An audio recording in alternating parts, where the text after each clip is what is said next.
নমস্কার বন্ধুরা, RD info এই চ্যানেলে আপনাদের সবাইকে স্বাগতম। যে কোনো job related information, daily news paper এবং এডুকেশন রিলেটেড কন্টেন্টের জন্য আমাদের চ্যানেলটিকে সাবস্ক্রাইব করুন। দেখা যাক রাজ্যের কিছু স্বনামধন্য পত্রিকার খবরাখবর। ফের খালি হাতে ফিরলেন চাকরি প্রাপক শারীর শিক্ষকরা। প্রতিবেদন কলম প্রতিনিধি, আগরতলা 5ই মার্চ। দীর্ঘ 2 বছরের নির্বাচন প্রক্রিয়া পেরিয়ে নিয়োগপত্র পাওয়ার পরও 3 মাস ধরে অনিশ্চয়তায় দিন কাটাচ্ছেন 106 জন শারীর শিক্ষক। শিক্ষা দপ্তরের নিয়ম মেনে অফার জমা দেওয়ার পরও এখনো পর্যন্ত তাদের হাতে তুলে দেওয়া হয়নি জয়েনিং লেটার। বৃহস্পতিবারও দপ্তরে গিয়ে কোনো সুরাহা না পেয়ে খালি হাতেই ফিরতে হয়েছে চাকরি প্রাপকদের। জানা গেছে, ফিজিক্যাল এডুকেশন টিচার পদে নিয়োগের প্রক্রিয়া শুরু হয় 2023 সালের শেষের দিকে। দীর্ঘ নির্বাচন প্রক্রিয়া, একাধিক পরীক্ষা এবং কঠিন প্রতিযোগিতার পর 2024 সালে প্রার্থীদের শর্টলিস্ট করা হয়। এরপর সমস্ত সরকারি 106 জন প্রার্থীকে বেছে নেওয়া হয় এবং 2025 সালের নভেম্বরে তাদের হাতে অফার লেটার তুলে দেওয়া হয়।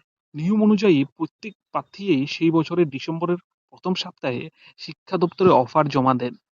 কিন্তু তারপর থেকে শুরু হয়েছে দীর্ঘ অপেক্ষা। 3 মাস পেরিয়ে গেলেও এখনো পর্যন্ত তাদের কোনো পোস্টিং দেওয়া হয়নি। চাকরি প্রাপকদের অভিযোগ, এই দীর্ঘ প্রক্রিয়া সময় অনেকে আগে যেখানে কাজ করতেন সেই প্রাইভেট স্কুলে চাকরি ছেড়ে বাড়ি ফিরে এসেছেন। ফলে বর্তমানে তারা কার্যত সম্পূর্ণ বেকার অবস্থায় দিন কাটাচ্ছে। চাকরি প্রত্যাশীদের মতে, সরকারের নিয়ম অনুযায়ী সমস্ত পরীক্ষা ও যাচাই বাছাই সম্পন্ন হওয়ার পরও এখনো তারা যেন এক অঘোষিত পরীক্ষার মুখোমুখি, যেখানে কোনো প্রশ্নপত্র নেই, নেই নির্দিষ্ট সময়সীমা বা নম্বরের হিসাব, আছে শুধু অপেক্ষা আর ধৈর্যের পরীক্ষা। এই পরিস্থিতিতে মুখ্যমন্ত্রী দপ্তর বিষয়টি জানে কিনা তা নিয়ে বিস্ময় প্রকাশ করেছেন অভারপ্রাপ্ত প্রার্থীরা। পোস্টিং না পাওয়ার কারণ জানতে তারা একাধিকবার শিক্ষা দপ্তরে যোগাযোগ করেছেন, তবে সেখানে থেকেও স্পষ্ট কোনো উত্তর মেলেনি। এরই মধ্যে ফেব্রুয়ারি মাসে ফিক্সড পে সংক্রান্ত একটি মামলায় আদালতের রায় সামনে আসে। শিক্ষা দপ্তরের তরফ থেকে যখন জানানো হয় মামলা নিষ্পত্তি না হওয়া পর্যন্ত নতুন করে কিছু করা সম্ভব নয়। পরবর্তীতে রাজ্য সরকার এই রায়কে চ্যালেঞ্জ করে সুপ্রিম কোর্টে যায় এবং সেখানে স্টে অর্ডার পায়। ফলে ফিক্সড পেতে নিয়োগ দেওয়ার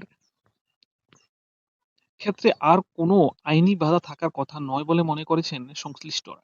তবুও পোস্টিং প্রক্রিয়া শুরু না হওয়া হতাশা বাড়ছে চাকরি প্রার্থীদের মধ্যে।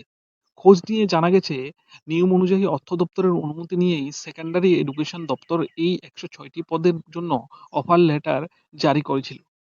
ফলে এখন প্রশ্ন উঠেছে, সব প্রক্রিয়া সম্পূর্ণ হওয়ার পরও কেন পোস্টিং দিতে এত দেরি হচ্ছে।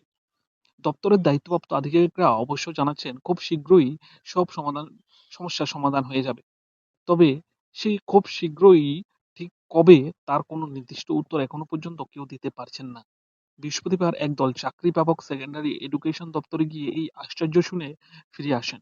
দীর্ঘ প্রতীক্ষা আর অনিশ্চয়তার এই পরিস্থিতি তাদের মধ্যে হতাশা ও ক্ষোভ বাড়িয়ে তুলেছে। বিশেষজ্ঞদের মতে, দীর্ঘদিন ধরে অপেক্ষায় থাকা প্রার্থীদের দ্রুত নিয়োগ দেওয়া হলে যেমন তাদের অনিশ্চয়তা দূর হবে, তেমনি রাজ্যের বিভিন্ন শিক্ষা প্রতিষ্ঠানেও শারীরশিক্ষা শিক্ষকের ঘাটতি অনেকটাই কমবে। তাই প্রশাসনের দ্রুত পদক্ষেপই এখন এই সমস্যার একমাত্র সমাধান বলে মনে করছেন সংশ্লিষ্ট মহল। ধন্যবাদ সবাইকে।